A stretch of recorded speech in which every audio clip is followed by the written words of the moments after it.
I died and I went to hell. I was in a car wreck and we flipped 17 times on I-5. And during the flipping of the truck, my right hand was broken off of me. And by my hand being broken off, I was tossed out the back window of the truck into a pond on the other side of the freeway where I drowned.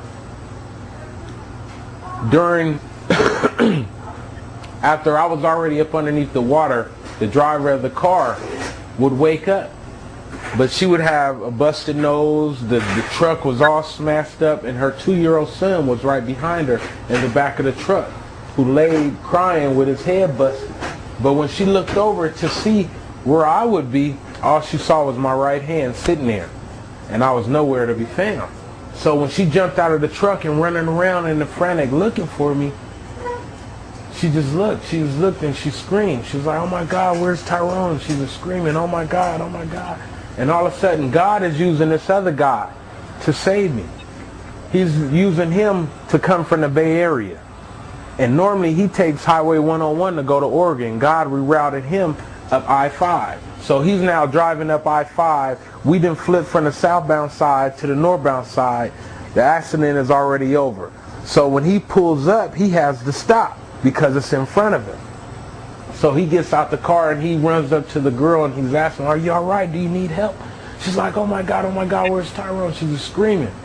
And that's when the angel who came down appeared. As everybody's standing on the side of the freeway, a man walks up.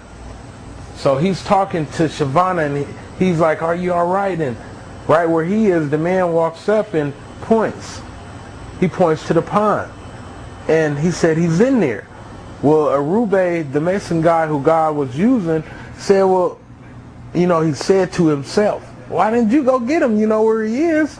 But it wasn't for the guy to move. It was for Arube. So Arube ran, hopped over the barbed wire fence, and before he dove into the pond, he looked. Like, where did he go in at? But it was still water. Like nothing had ever went in. So he didn't know where to look, where to dive in from, and you got a pond the length of a football field. Where do I look? So he just dives in anyway. And as he dives in, he first has to break through the mud, because the mud is all the way up to his knees before he actually breaks solid water.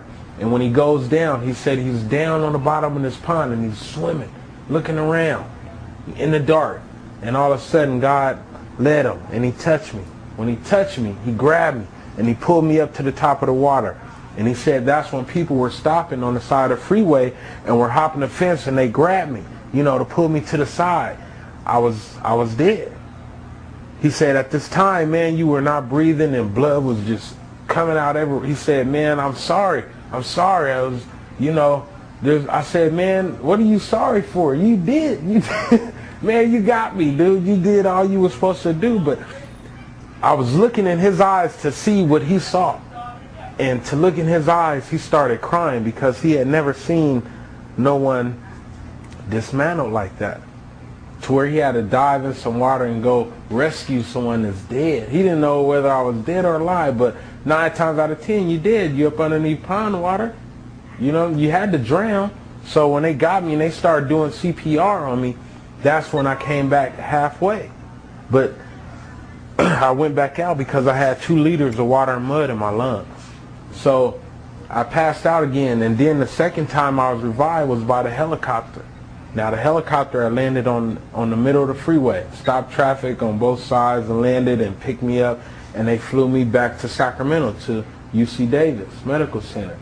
And during the second time of them reviving me is when I went into the spiritual and my soul entered in. Just how I was thrown into the water, my physical body laid up under, my spirit left the body and came up out the water, but I was inside the earth. It was like the world had flipped, and I came through on the other side. When I popped out the water, the water would be waist deep. It was dark. It was really dark. It was so dark that you close your eyes and put your hands over them. It was still darker than that. But yet there was some form of sight because I could see the silhouettes of the people that was in there. the screams that I heard, you know what I'm saying? Just the cries. People were screaming and crying and just yelling, you know, and I'm looking around to where am I? You know, and all of a sudden I had to move. When I got out of the water, I fell to my knees. Boom. When I fell to my knees, what was in me had came out of me. And it was like the death, because in the word it says death has to release itself when she dies. It comes out of you. Well, what killed me was the water, and it released itself from me. And as I got up, I noticed that my hand was gone. I noticed that my hand was gone.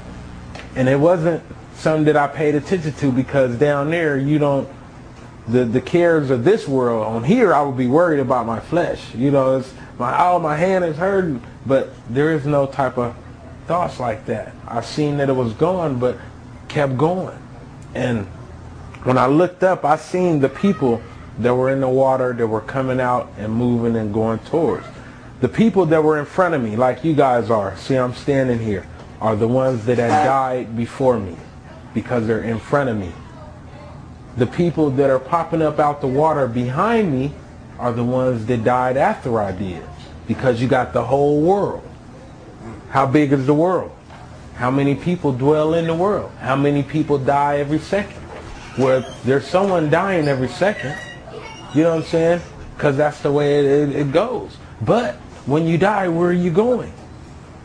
See, my heart and the things that I cared about took me straight to hell. So when I got there and seen, you know, this place that I was in, I had a change of heart. This was a mistake. What am I doing here? And, you know, just having that feeling come over, this is a mistake, Lord. You made a mistake. I ain't supposed to be down here. You know, Lord, I was a good person. You know, and I could think all the stuff that I did, but that wasn't what saves you. What saves you is to confess and to believe in Jesus Christ. That's what makes you saved, and to live according to what he has done. I was not living according to what he wrote. But yet I knew, you know what I'm saying, but yet my actions were different from what I knew.